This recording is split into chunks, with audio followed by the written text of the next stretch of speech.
салом бинандагони арҷманд, дар ин нашри барнома дар бораи дидори омбудсмени тоҷик бо 3 журналист дар зиндон, мамнӯъ шудани саҳифаи интернетии як гурӯҳи мухолифи ҳукумати Тоҷикистон, даъвати сафири Амрико дар душанбе ба истифодаи роҳҳои қонунии сафар ба ин кишвар, қатъи ҳамкории бонкҳои Тоҷикистон бо Юнистрим ва хабарҳои дигар мегӯем.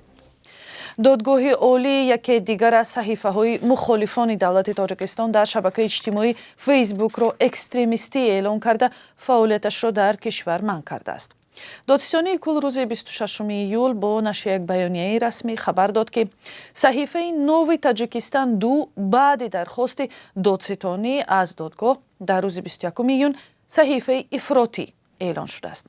Дар шарҳи аризаи додситони Кул Юсуф Раҳмон ба унвони додгоҳи олӣ гуфта шудааст ки қарор ба манфиати ҳимояи асосҳои сохти конститутсионӣ, амният ва соҳибихтиёрии Тоҷикистон қонеъ карда шуда, сомонаи Нови Таҷикистан-2 ташкилоти экстремистӣ ва иғвоангез эътироф гардида, фаъолияташ дар қаламрави Тоҷикистон манъ карда шуд.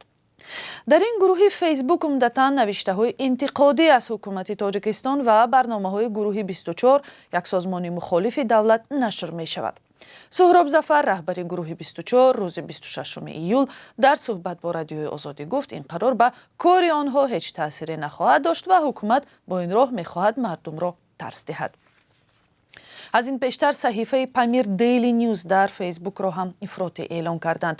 созмонҳои ҳомии ҳуқуқ солҳои охир ҳукумати Тоҷикистонро барои маҳдуд кардани озодии баён ва фишор ба хабарнигорон танқид мекунанд. пешбинӣ мешавад ки имрӯз дар Брюссел мулоқоти шӯрои НАТО Украина доир хоҳад шуд. феълан нирӯҳои Русия талош доранд дар самти вилояти шарқии Харкиви Украина амалиёти низомӣ анҷом диҳанд. рӯзҳои ахир Русия ҳамчунон пайваста пойгоҳҳои содироти гандуми Украинаро дар бандарҳои Одесса ва Данюбе оташборон мекунад.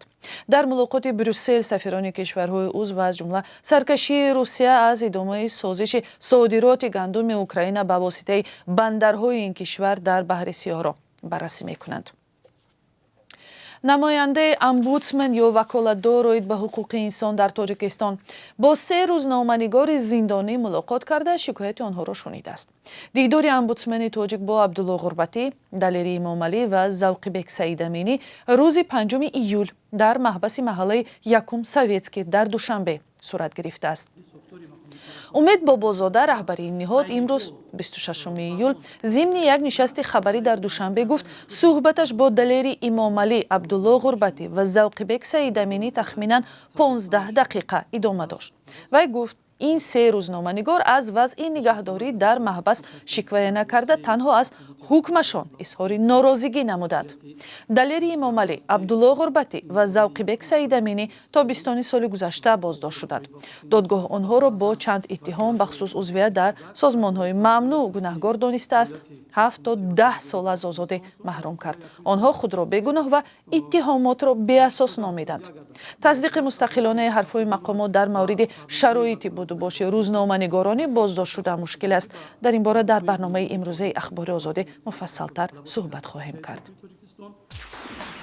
эй ҳамватани азизтар аз ҷон, эй Юсуфи имрӯзини Канъон, берун зи ватан чӣ ҳол доред?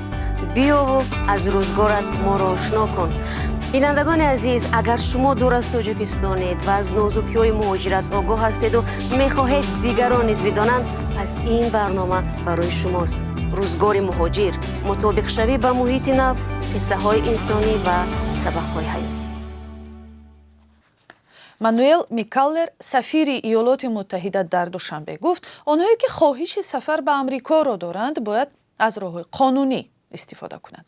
дар як соли охир ҳазорҳо зодаи Осиёи марказӣ аз ҷумла шаҳрвандони Тоҷикистон дар ҷустуҷӯи зиндагии беҳтар ба воситаи Мексика ба Амрико мераванд. Мануэл Микаллер дар як суҳбати ихтисосӣ бо Радиои Озодӣ гуфт, бояд шаҳрвандон қонунро риоя кунанд ва аз сафар бо роҳҳои ғайриқонунӣ худдорӣ карда ҷони худро дар хатар нагузоранд. суҳбати муфассал бо сафири Амрико 4 соат баъд дар барномаи Ахбори Озодӣ тақдим мешавад. бонкҳои кишварҳои Осиёи марказӣ ва Арманистон ҳамкорӣ бо ширкати русии Юнистримро боздоштанд. рӯзи 20 июл низоми Юнистрим аз сӯи Иёлоти Муттаҳидаи Амрико таҳрим шуд.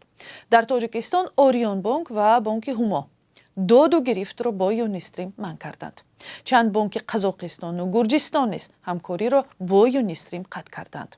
یونیستریم یکی از نظام‌های معروف انتقال مبلغ از روسیه به کشورهای پساشوروی است. این نظام با بیشتر از 30 کشور دنیا کار می‌کرد. این نظام بیشتر برای مهاجران مهنتی آشنا است که برای خانواده‌هایشان از روسیه توسط آن مبلغ انتقال می‌دهند. یونیستریم کنتاکت و زلاتای کرونا برای روسیگی‌هایی که بعد حمله گسترده روسیه به اوکراین کشورشان را ترک کردند خدمت می‌رساند. تا 1 ایول سال جاری تعداد آنهایی که به طور دائمی در ازبکستان زندگی میکنند به بیش از 36 میلیون و 370 هزار کس رسیده است. بنا به گزارش آژانس آمار آن کشور، این نشاندار نسبت همین دوره سال گذشته 2.2% زیاد بوده است. به اطلاع آژانس آمار شمار زنان و مردان تقریبا برابر بوده است. ازبکستان سه‌رحالی ترین کشور آسیای مرکزی به شمار می رود.